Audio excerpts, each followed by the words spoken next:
I've got another batch of crazy Reddit stories to read today, and while we defend the base from a raid, enchant some gear, and hopefully survive the day, let's see what kind of chaos people got themselves into this time. This title already sounds messy, because if someone spends months making your wedding dress, I feel like there's got to be more to this.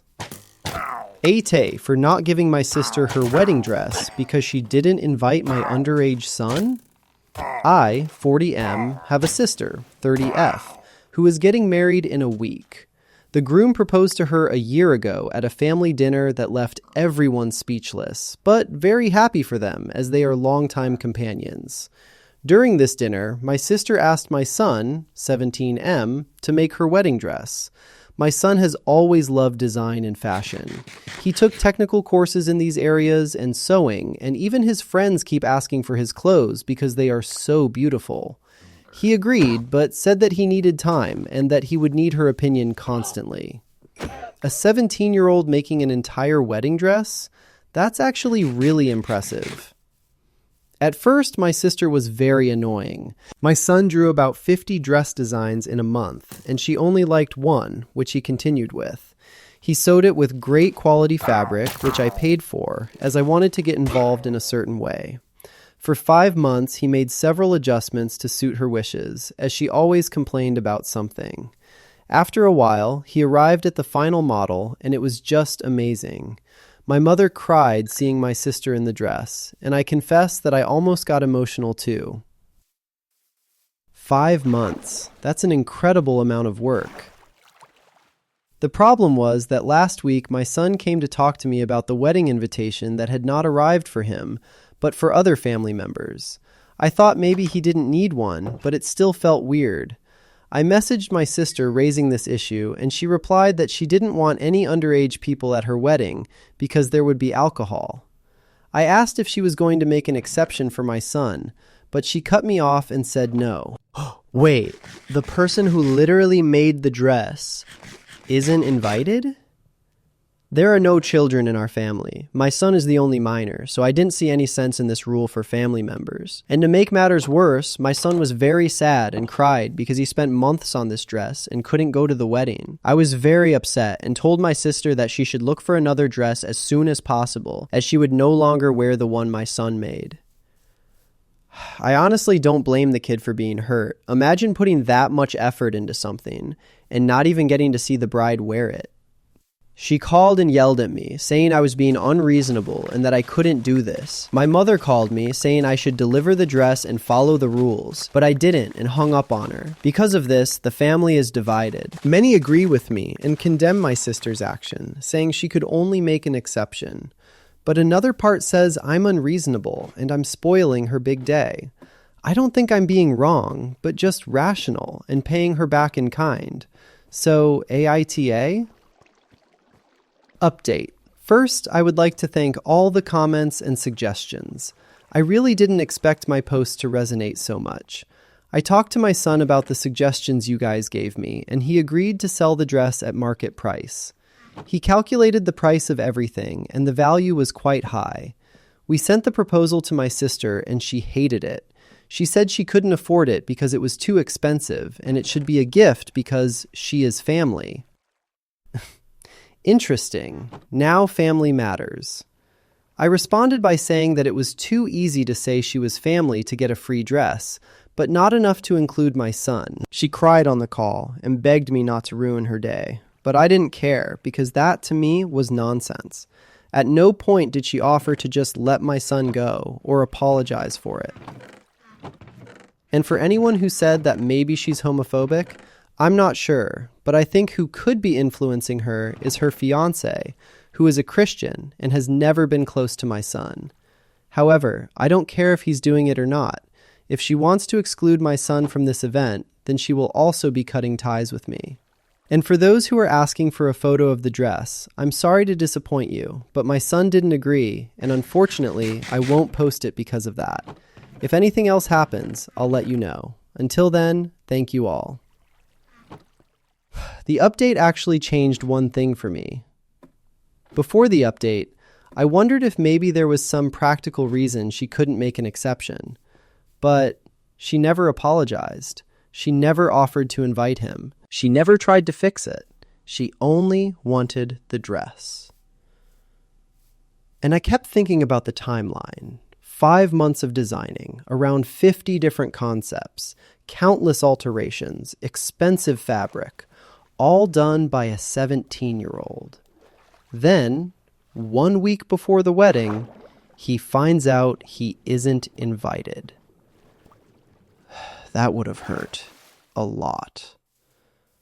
The line that really stood out to me was, "She is family." That argument goes both ways. If family is the reason she deserves a free custom wedding dress, then family should also be the reason the person who made it gets a seat at the wedding. Those two things are hard to separate. Wow, this title already sounds intense. Let's see what actually happened. AITA, for purposely stopping my classmate from winning an award and subsequently making her cry? This issue is honestly making me frustrated. Almost everyone is saying I am in the wrong. People are talking behind my back, and I genuinely don't know if what I did was correct or not. I just feel so lost. Please, please do help. I am 17. I suffered a major accident while cycling when I was 13. I have 2 really deep, long facial scars. I have been bullied really bad because of it. I am tall, ugly, and intimidating as per most girls. People make fun of other people by saying things like, "Why don't you just hook up with me?" I am honestly used to it. Those people didn't matter to me anyway. Man, that's rough. Nobody deserves to grow up being treated like that. But there is this girl I had known since middle school. Let's call her Beck, I guess? Sorry, I honestly don't know how this works. I had a really, really big crush on her till a few days ago. I thought she was genuinely sweet and amazing. My family is incredibly supportive, so they urged me to ask her out. I can play guitar, so I made this whole song for her. I went to the neighboring city to get her favorite chocolate and stuff like that. This was the first time I felt like really going and asking someone out in my life. And I felt that regardless of what I do, she shall see me for who I am and at least accept me as a friend. You can already hear how much hope he had. I was over the moon when she ended up accepting. We went to a fancy restaurant, had a fun time together, and walked for 30 minutes. She was really sweet to me. The next week or so was honestly heaven. People started noticing me. Even her friends seemed friendly with me. I honestly cried every day because I felt so fortunate to get so much love. Okay, this is either going to have a really wholesome ending, or it's about to get awful. It all broke down when a friend of hers, who was on Instagram and followed Beck, sent screenshots to me. I honestly felt betrayed and disgusted. She had posts saying, "Fulfilled his lifelong wish by being his Valentine's, making his day by finally helping him interact with my friends. He is ugly, but beautiful people accept ugly people. Ugly people matter." No way. Beck's friend then explained to me that she apparently wanted a good social media image and had thus asked all her friends to be kind to me and tolerate me till the first week of March and then distance themselves from me. She apparently wanted to win some stupid positive role model award for her college application because she was lagging behind in community service and thought playing with my feelings for a few days wouldn't hurt. And apparently, since I was ugly, she was the kind one to give me attention anyway. That is genuinely cruel. I was in tears and honestly felt disgusted. My blood was boiling. I researched about this award, found a Facebook page about it online. I went to the authorities to confirm if her name was on the nominations list, and then had my friends at work and family as alibi. She is apparently crying a lot because she received a message from the committee saying her nomination was withdrawn. I am now even more ostracized in school, but honestly, I have no remorse whatsoever and feel far more satisfied. Edit. I am honestly really grateful for not only judging me, but also giving me love and support. Each comment means the world to me. I am honestly crying reading some of the encouragement. No one besides my family has said these things to me. I know it might seem silly, but it genuinely means the world to me, guys. From the bottom of my heart, Thank you. Edit 2. Honestly, the support is genuinely overwhelming. I promise to not let you down and to continue being a good person. Thank you all so much. Edit 3. I am sorry for boring you with all these edits. I genuinely can't thank you guys enough. I showed my parents these posts and they had tears of joy too. I am so thankful to each and every one of you guys. Loads of love.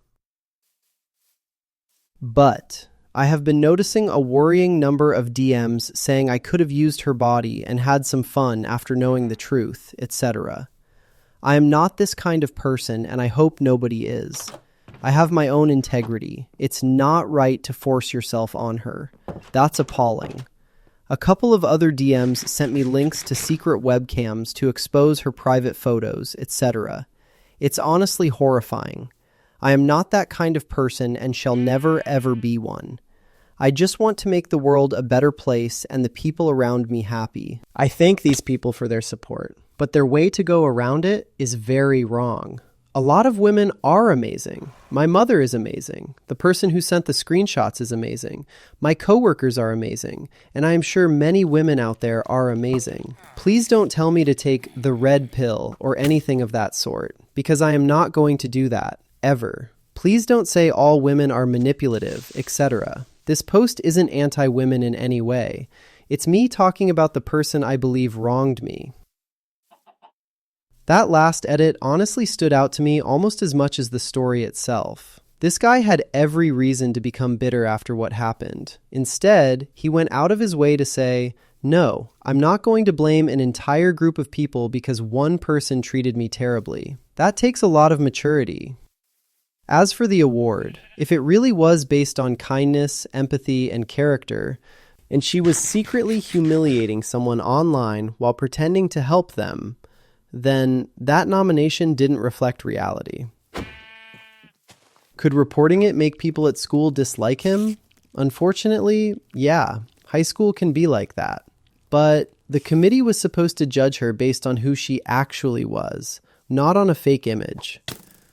More than anything, I just hope this guy eventually meets people who appreciate him for who he is.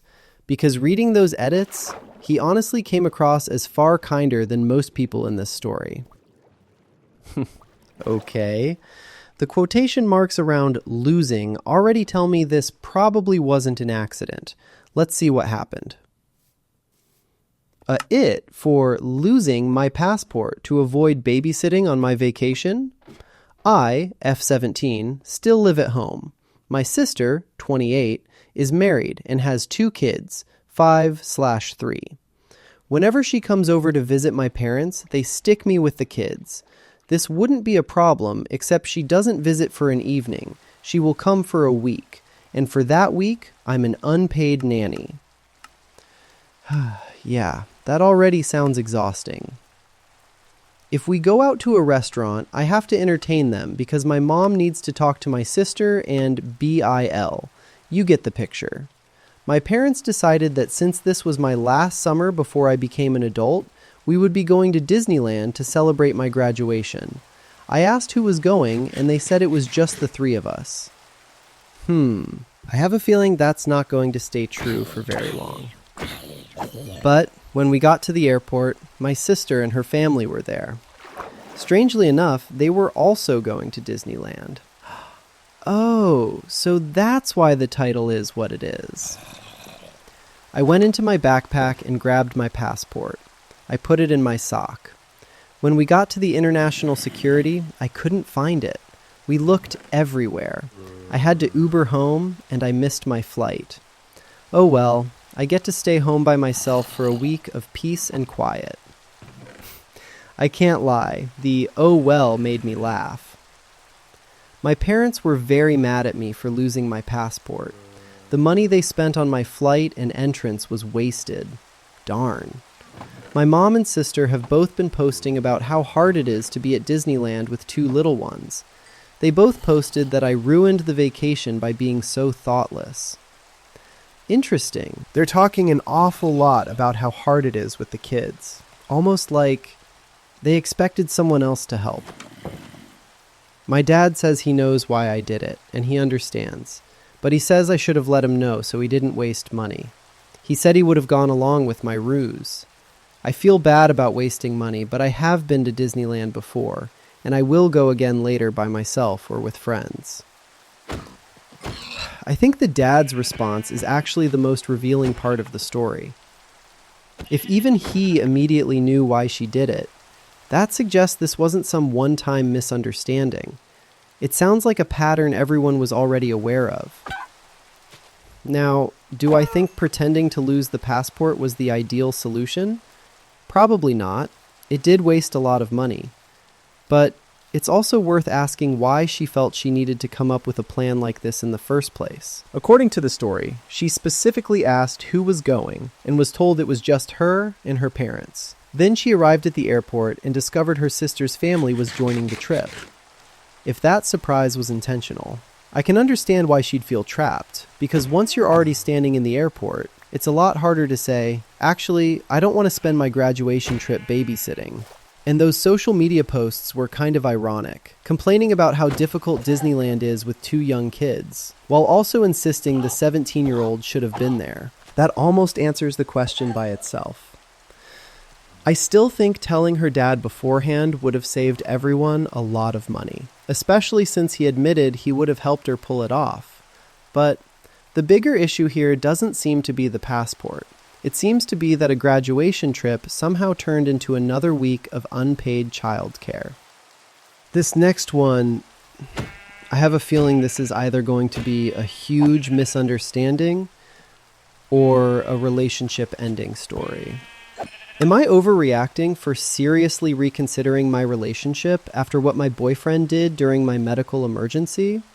A couple of weeks ago, I had a sudden medical scare. I won't go into details, but I ended up in the ER, and it was serious enough that they kept me overnight. It was terrifying. I called my boyfriend. We've been together 2.5 years and lived together. And he didn't answer, so I texted and told him what hospital I was at. No response. Already, that's not a great start. He finally showed up 9 hours later, around 2 a.m. His excuse? He was at a bar with his friends and didn't want to ruin the vibe. That's literally what he said. I didn't want to ruin the vibe. He told me I seemed fine over text, so he figured it could wait. What? No way. I didn't want to ruin the vibe might be one of the worst excuses I've heard on Reddit. I was hooked up to monitors, scared out of my mind, and alone. I honestly don't even remember what I said to him when he walked in because I was half asleep and emotionally drained. But since then, I haven't been able to look at him the same. He's been acting like it was just bad timing and that I'm blowing it out of proportion by being distant. He said I'm being cold and making him feel like a bad person over one mistake. See, the mistake isn't just showing up late. It's what happened afterward. Instead of saying, I completely messed up, he's defending it. But the thing is, I can't stop thinking, if that's how he acted during an emergency, how can I trust him long term? What happens when something worse happens? Now I'm being told by mutual friends to give him a break because he's young. We're both 21. And guys panic in situations like that. But to me, it's not about panic. It's about choosing not to show up. Am I overreacting by thinking this is something I can't just forgive and forget? Honestly, I don't think this is really about the hospital anymore. It's about finding out how someone responds when life gets scary. If he'd missed the calls because he was asleep, or his phone died, or he rushed there the second he found out, that's one conversation. But staying at a bar because you didn't want to ruin the vibe? I don't even know how you're supposed to come back from saying that out loud. Could people make mistakes at 21? Absolutely. Everybody does. But most people don't ignore their partner sitting in the ER because the night out is going well. I honestly understand why OP can't look at him the same anymore. Sometimes one moment doesn't just make you angry. It changes the way you see a person. And once that happens, it's really hard to go back. This title, I already don't like where this is going. My boyfriend said I'm the prettiest when I shut up in front of his friends. My BF, 25M, and I, 22F, were invited to a birthday party of his friend. The people at this event were all close friends of his from his contract job, and I barely know these people. Everything was going fine, and my boyfriend was clearly having a great time. But at some point, I was telling a story from my school days when my BF interrupted and said, "You know, Ms. Prettiest when she shuts up." Ouch. That is one of those comments where the whole room laughs, but the person it's aimed at probably feels awful. Everyone laughed, and my boyfriend just kept going, saying, "You guys don't know what I go through. She never stops talking. I swear sometimes I tune her out for my own sanity," or something along those lines. I'm usually really introverted, but when I warm up to someone, I'm the type to talk a lot. So when he said these words, I felt so embarrassed and humiliated, especially since he said it so casually in front of people I don't even know. That's the part that gets me. She was finally comfortable enough to open up, and he turned it into the punchline. I tried to brush it off, but I got quiet after that. Later, after the party was over, I told him how hurtful his comment was. He rolled his eyes and said I was being too sensitive and that it was just a joke and I was making a big deal out of nothing. The classic, "it was just a joke." He said I embarrassed him by acting cold for the rest of the night and that I should learn to take a joke. He also told me if I couldn't learn to lighten up, maybe I shouldn't come to events with his friends anymore, even though he was the one who asked me to come in the first place. I feel so awful and confused. Am I in the wrong for getting upset and killing the vibe? P.S. Throwaway as my main has some personal info. Top comment. No, you're not in the wrong. Your boyfriend straight up doesn't like you. If he feels so emboldened to insult you in front of his friends, this behavior will only get worse. I don't know if I go as far as saying he doesn't like her, but I do think he showed a serious lack of respect. There's a difference between playful teasing and making your partner the joke in front of a room full of people. And when your partner tells you afterward, "Hey, that actually hurt me," the normal response isn't, "You're too sensitive." It's, "I'm sorry, I didn't realize it came across that way." What really stood out to me wasn't even the original comment. It was everything that happened after. He dismissed her feelings. He blamed her for making the night awkward. And then he basically suggested she shouldn't come to future events with his friends if she couldn't laugh it off. Nobody wants to feel like they're only welcome as long as they quietly accept being the butt of the joke. That's not a fun night out. That's just hurtful. Okay, this title already sounds like it's going to be a disaster. Am I overreacting for calling off my engagement after my fiancé admitted his family secretly tested me to see if I was a gold digger? Using a throwaway because my fiancé is an occasional Redditor and I really don't want him to find this. I, 24 future Emmahooded, have been with my fiancé, 27 future Emmahooded, for almost 4 years. He has a really well-paying job in tech, and I make pretty average money. We've always split things fairly, and I've never asked him for expensive stuff or trips or anything. I honestly thought money was a non-issue for us. I never was interested in him for his money anyways. We genuinely clicked so well, and I loved his personality. We are into the same nerdy things, and his family seemed to really like me. I never thought I would have to worry about our relationship going south until now. So far, everything sounds completely normal, which means I'm waiting for the twist. A few days ago, my fiancé sat me down and said he had something he wanted to tell me, and he was smiling like it was good news. He basically told me that his family has been secretly testing me for the last 11 months to make sure I wasn't a gold digger. He said they were worried I only liked him for his income and wanted proof before we got married. 11 months? Not 11 days, not one awkward conversation, almost a year. The test was that they all made it seem like he was struggling financially and might lose his job. His mom would casually bring up layoffs. His dad talked about how unstable tech is, and slowly it turned into he might actually lose his job, and you guys might have to really downsize. At one point, his mom even told me I should be prepared to financially help him if it came to that. I never wanted to bring up the possibility of a layoff for him because I didn't want to stress him out. Man, she was trying to protect him, while they were all secretly watching her. I wanted to be prepared to support him if needed, so I started budgeting more, saving money, cutting back on random spending, skipping stuff I wanted, and just generally trying to prepare for the worst. I constantly reassured my fiancé, encouraged him, told him we'd be fine, that I didn't care about money, that I just wanted us. But this whole thing was fake. His job was never in danger. His income never changed. There were no layoffs. His family literally planned this whole thing together. They kept it going for almost a year. Subtle comments made in passing to manipulate me and test me. That's the part that gets me. This wasn't one lie. It was dozens of little lies, over and over again. Apparently, this all started because his older brother went through a really messy divorce. His brother now pays a ton in child support, and his ex-wife got a lot of money in the divorce, and his family fully blames her and thinks she was a gold digger. So now they're super paranoid about any woman who dates one of their sons. The thing is, I've actually met his brother's ex-wife before. She was dropping off the kids at a family night, and she seemed really nice and normal. I never once got gold digger vibes from her, and honestly, it makes me uncomfortable how much they demonize her. That definitely adds some context, but it doesn't justify what they did.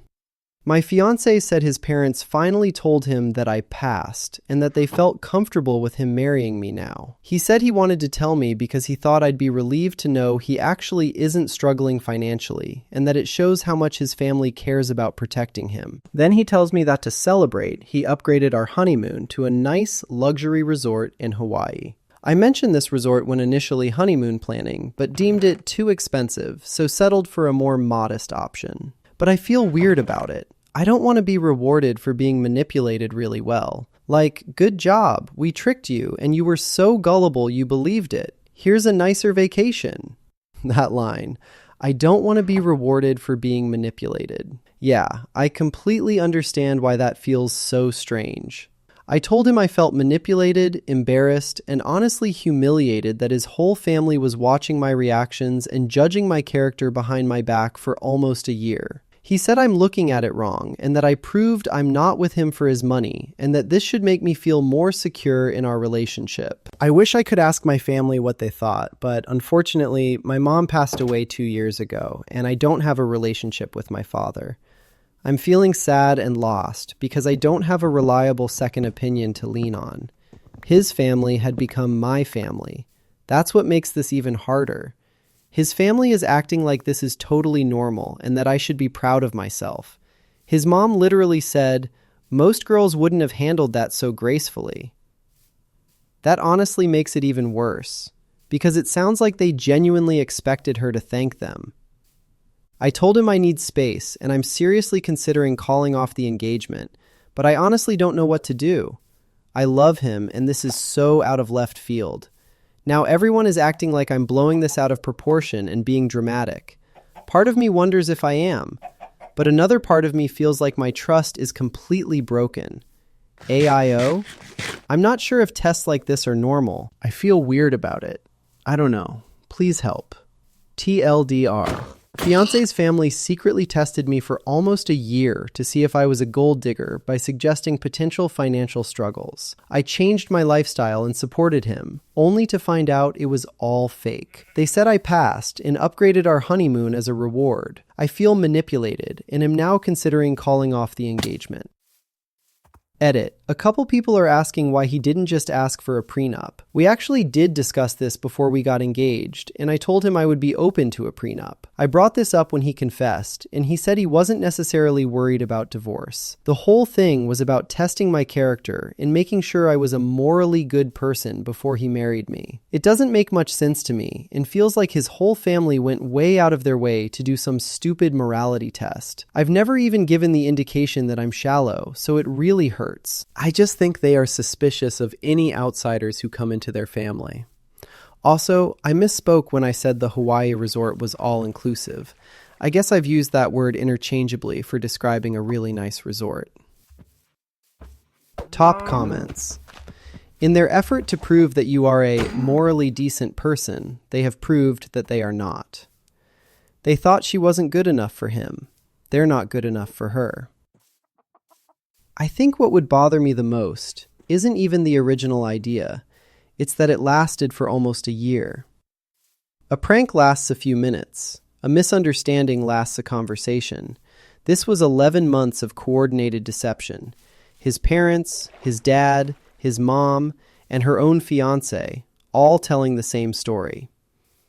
And the part I can't get past is this. She was already willing to sign a prenup. So if protecting family assets was really the concern, there was already a completely honest way to handle that. Instead, they chose a loyalty test. Trust is a strange thing. It usually isn't destroyed by one big lie. Sometimes it's dozens of tiny ones. And once you realize the people closest to you have all been acting together behind your back, I can absolutely understand why she'd start questioning the entire relationship. That's a really difficult thing to come back from.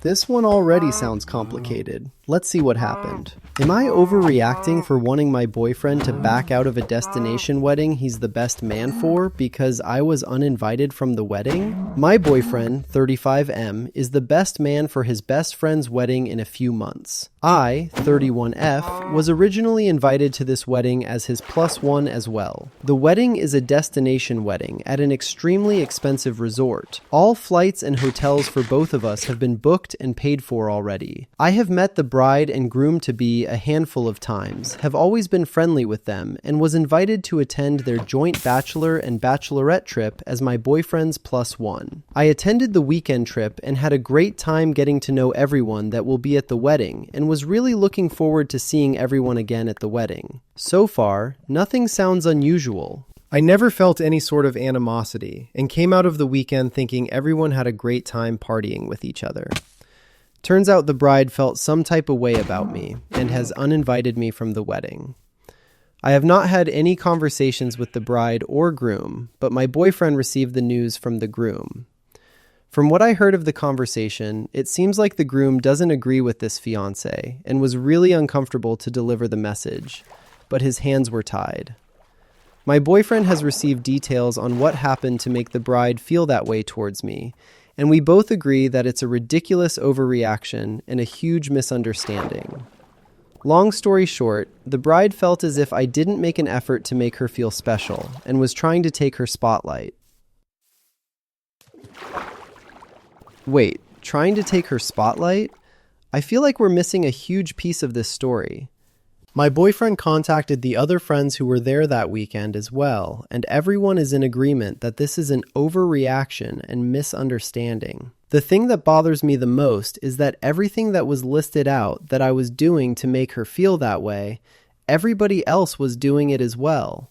But yet it seems like there was a magnifying glass on me, and she has a vendetta against me for some reason. My boyfriend thinks it was a series of unfortunate events that started at a house party a few months ago when I beat her in Mario Kart and everyone was cheering for me.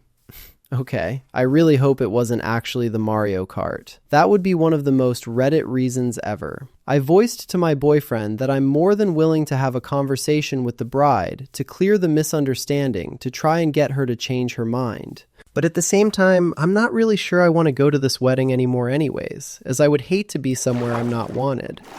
My reasoning for going would more so be to support my boyfriend and enjoy the vacation with him. That being said, I shared with my boyfriend that if the decision stays and I am uninvited, I would be upset if he still decided to go without me. I may feel differently if, 1, it wasn't an expensive destination wedding that takes away valuable vacation days he doesn't have a lot of, or 2, we were in agreement that my actions justified this decision in any way. For me, him attending without me feels like he's agreeing with the decision and is choosing to stick by his friend over sticking up for me. Am I overreacting for wanting my boyfriend to back out? This is where it gets difficult, because there are really two different relationships involved here. Edit. Wow, this got way more traction than I ever imagined it would. Thank you all for taking the time to share your thoughts and insights. It's been really helpful for me to read through and help process my emotions. This was all super fresh news when I wrote this out this morning, and I've had some time to process. I think my next step will be to reach out to the bride to have a talk with her and see exactly from her perspective what went wrong that led her to ultimately make the decision to uninvite me. It's been a game of telephone so far, so it would be helpful to hear it from the source. I plan on apologizing to her during this conversation, because even though it may seem like an overreaction and misunderstanding to me and others, what she felt was obviously real, and real enough for her to make this decision. My hope from this conversation is that we can at least be cordial moving forward, and be friendly for the sake of our men, even if we won't ever be true friends. We'll post another update once we've had the talk. Thanks again, Reddit. Edit 2. I've had another night to think about the situation. Reading through this thread, and it is really split 50-50. Seeing the different angles of everyone's insight has been super helpful. I am going to talk to my boyfriend tonight and mention that while my feelings of being upset are valid, it's not on me to dictate whether he should go to the wedding or not. I am understanding of the situation and realize that he should be there to support his best friend through this important life moment. He has made it very clear to me as well that he would be attending to support his friends specifically. I do agree with most of the comments here telling me that I should just go on the vacation with my boyfriend and have him minimize his time with wedding duties to the necessities only. I will bring this option up with him, and hopefully we're able to come to an agreeable compromise that leaves us both feeling heard and understood. Edit 3. I told my boyfriend that I plan to reach out to the bride to hear her side of the story and apologize for any wrongdoings on my part. But he told me that he doesn't think it's the right time right now, as the groom has been going to bat for us, and bride has been crying a lot, so I'd like the dust to settle. I guess at this point I'm kind of at a standstill and waiting for a final decision to be made by the bride and groom. The wedding isn't for another few months, so we have some time to hopefully settle this, be on good terms, and maybe even look back and laugh at how ridiculous this all was one day. This will probably be my last update for a while until there's an actual update to give. Once again, thank you to everyone who took time to give your insight and share your wisdom. I was pretty 50-50 about my thoughts, and seems like the internet is too. Hearing both sides has definitely been helpful for my thought process. I actually like how OP handled the updates. She started off wanting her boyfriend not to go, but after thinking it over, she admitted that maybe that decision shouldn't be hers to make. At the same time, I completely understand why she'd be hurt. Imagine planning a destination vacation together, booking flights, booking hotels, and then suddenly finding out you're not welcome anymore. That would sting. The biggest mystery here is still why the bride singled her out. If everybody else was acting the same way, then either OP is leaving something out, or the bride genuinely fixated on her for some reason. And honestly, we just don't have enough information to know which one it is.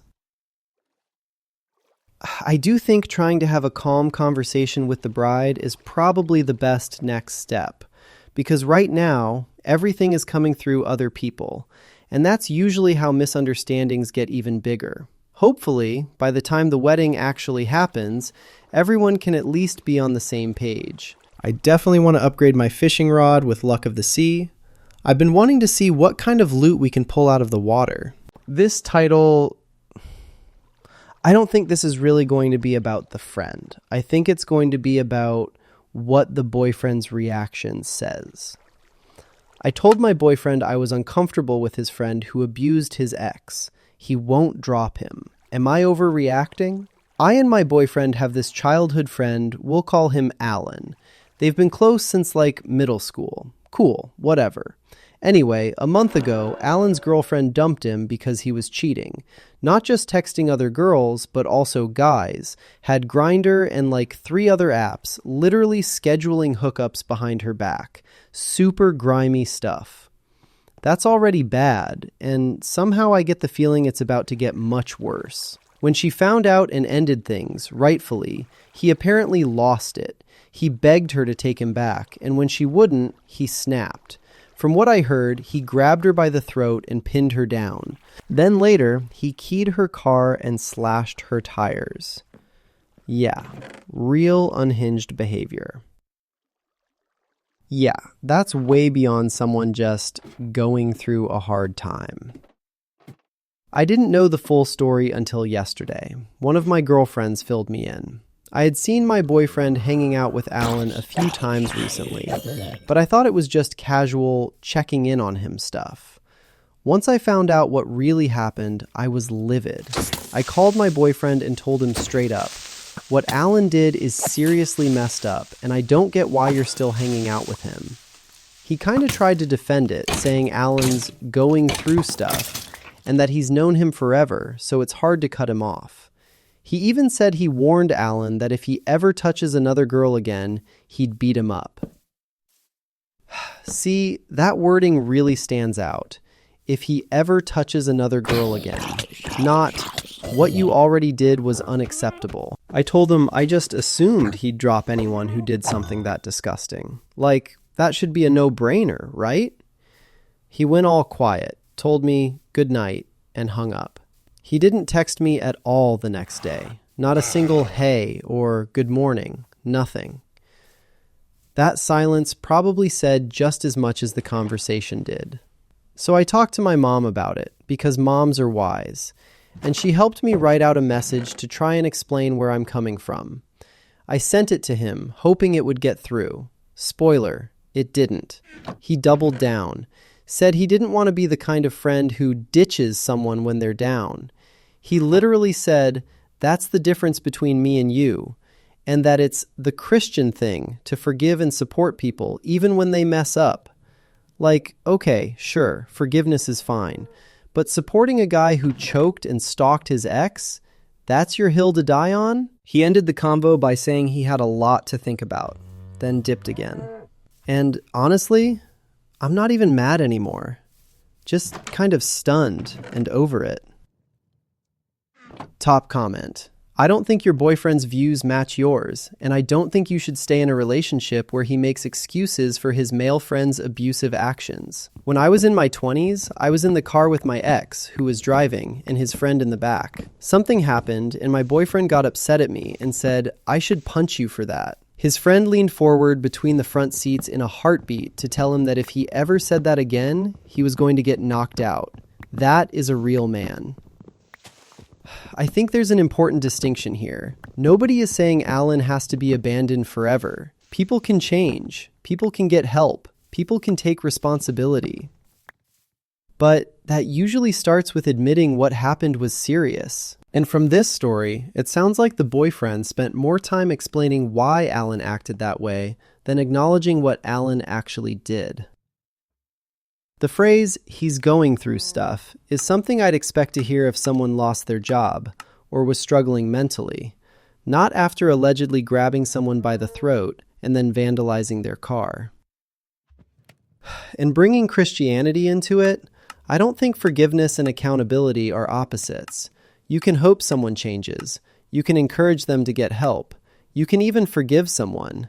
That doesn't mean pretending their actions weren't serious. I can understand why OP isn't just worried about Alan anymore. She's looking at her boyfriend and wondering, if something like this happened around him, how would he respond? And honestly, that's a pretty important question to ask before building a future with someone.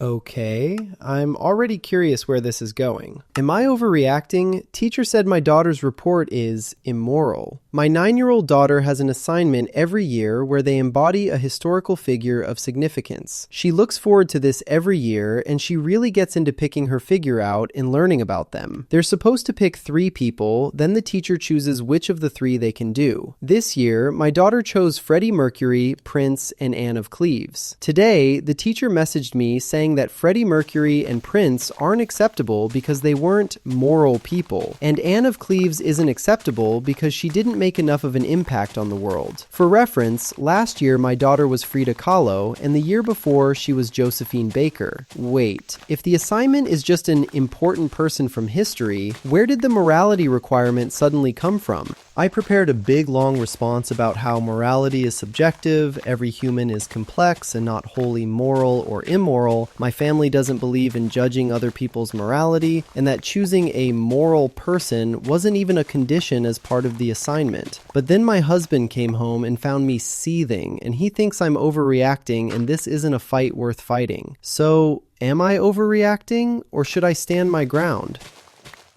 Update. Info. It is a private school, but it's not religious. This teacher is brand new and just started after Thanksgiving. We live in northern Nevada. It's a school-wide assignment, so the teacher didn't make it up. Every class does it every year. It's like a tradition. They switch it up for the grades, like kindergarten draws a picture of their person while 8th grade does a several-page report. Okay, that actually answers one of my biggest questions. This isn't some brand new assignment. It's something the school has apparently done for years. Some of OOP's comments. A 9-year-old is not picking out all these folks without input from a parent who frankly needs a hobby. There is a good bit of parent interference by OP in the student choices here. OOP replied, "Do you know the books Little People, Big Dreams? Also, we have good taste in music. Anne of Cleves she learned about from the musical Six. Sounds like your kid has the personality of a napkin." The personality of a napkin. Okay. I wasn't expecting that comeback. Another commenter asked, what kind of school gives the same assignment every year? OOP replied, "It's like a tradition. The whole school does it, every grade, every year. My kid really looks forward to it, and others hate it." To another commenter, "Yes, that's exactly how it goes. It starts in kindergarten where they draw a picture and goes to 8th grade. By 8th grade, it's a multiple-page report they need to memorize." About the school. It is a private school, but not religious. It's typically a pretty liberal school, but this teacher is new, started after Thanksgiving, and I don't think they tried very hard to find her. The exact assignment.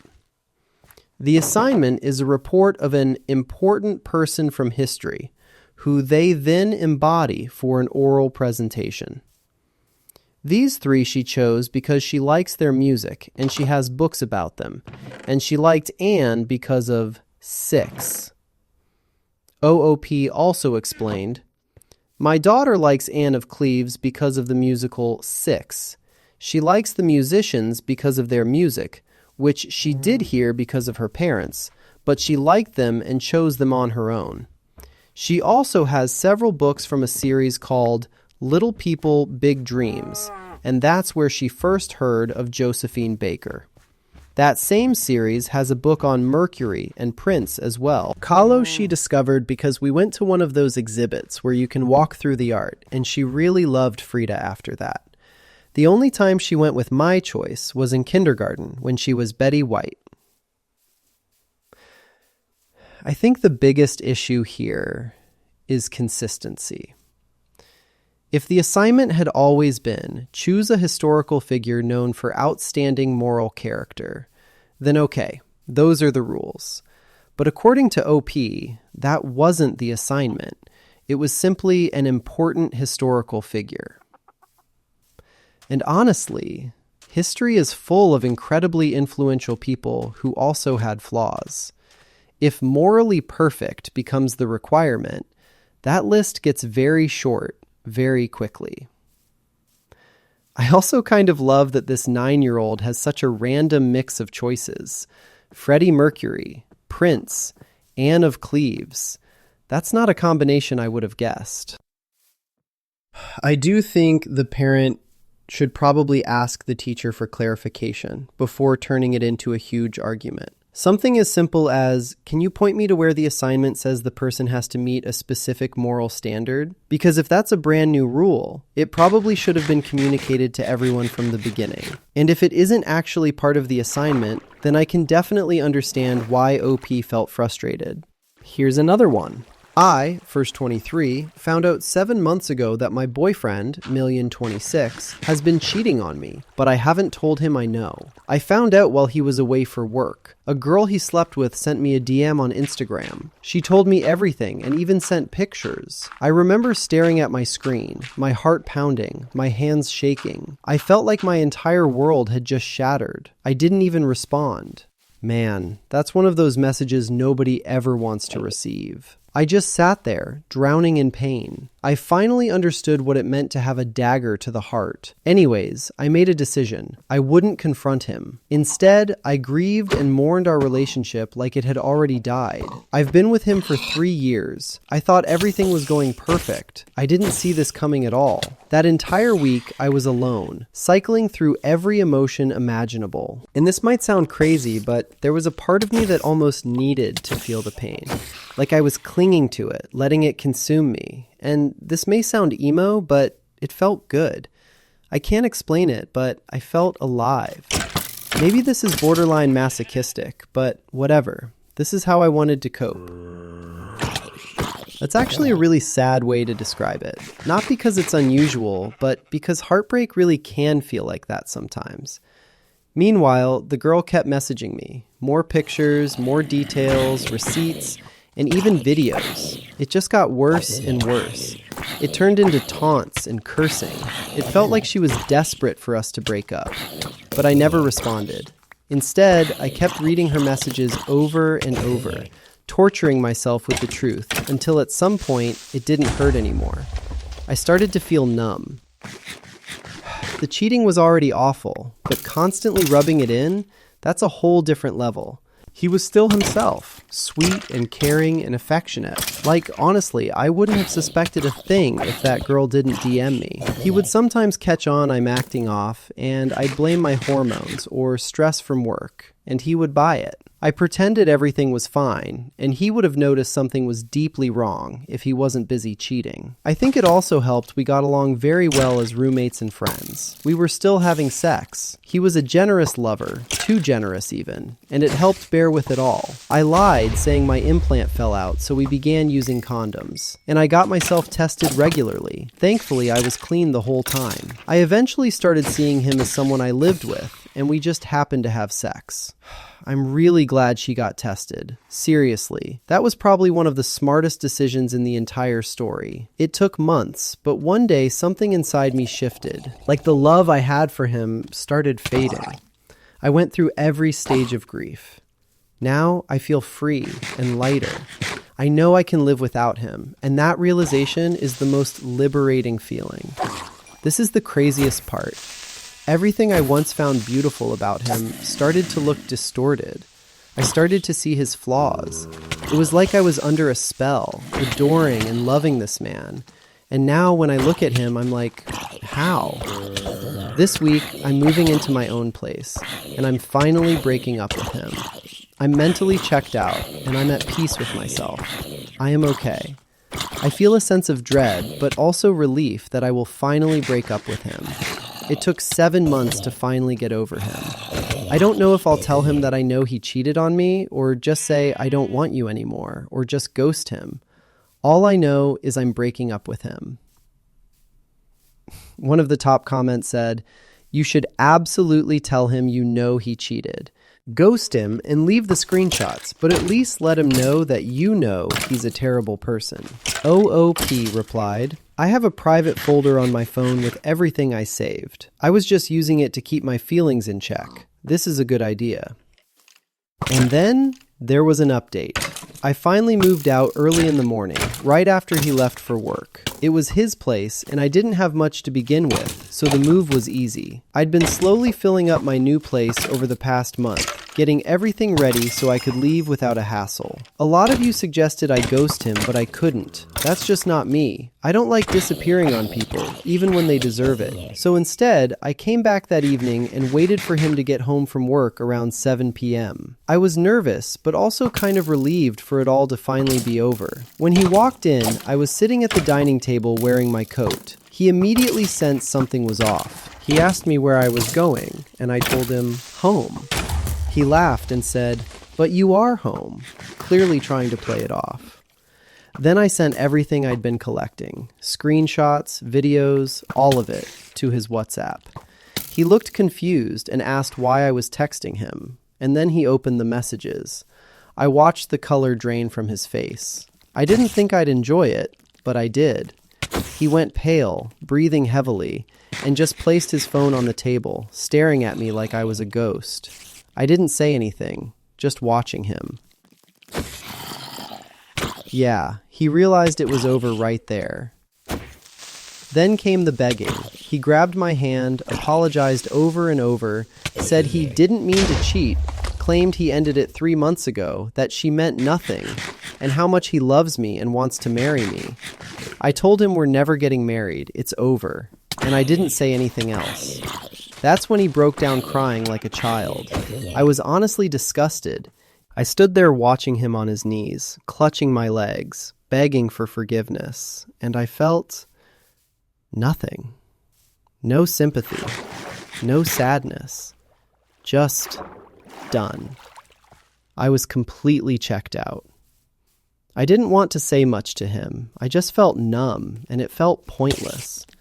Eventually, he turned into this emotional, sweaty, sobbing mess. When he went to the bathroom, I grabbed my last backpack and left. It's finally over. I'm grateful I don't love him anymore. It was an unconventional way to get over someone, but it worked for me. That line, "I'm grateful I don't love him anymore." That probably says everything. She also shared the final message he sent her.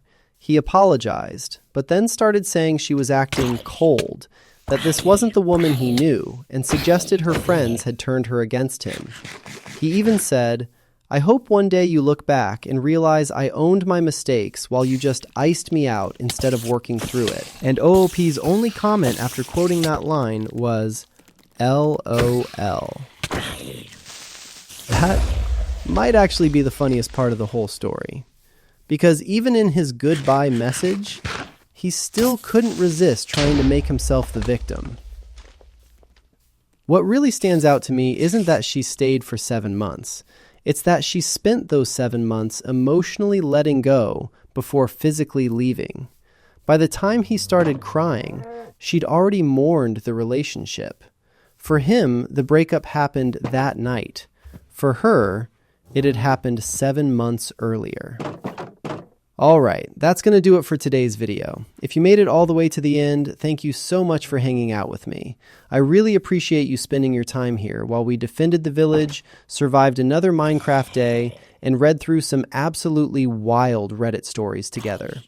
Let me know down in the comments, which story today surprised you the most? And, as always, if you enjoyed the video, don't forget to leave a like and subscribe if you'd like to see more. I'll be back soon with another Minecraft session and another batch of Reddit chaos. Until then, take care of yourselves, and I'll see you in the next one. Bye, everybody.